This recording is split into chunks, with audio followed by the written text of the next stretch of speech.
तर आज आहे अंगारकी संकष्टी चतुर्थी। तर तुम्हा सर्वांना सर्वात आधी अंगारकी संकष्ट चतुर्थीच्या खूप खूप शुभेच्छा।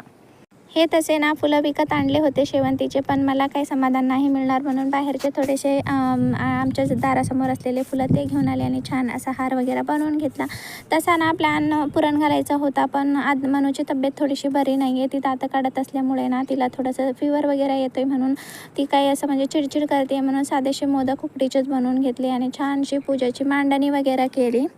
छोटीशी सिंपल अशी रांगोळी वगैरे केली आणि अशी काही मांडणी केली आहे। तुम्हाला कशी वाटली नक्की कॉमेंट करून सांगा आणि तुमच्या इकडे पूजा करतात तेही मला नक्की कॉमेंट करून सांगा। छान सर्वांनी आरती वगैरे केली आणि आजचं सर्व जे काही आम्ही करतो ना ते करायचंच असतं आणि अशा गोष्टी ना मुलं शिकतात आत्तापासून ना, ह्याचं खरंच कौतुक वाटतं।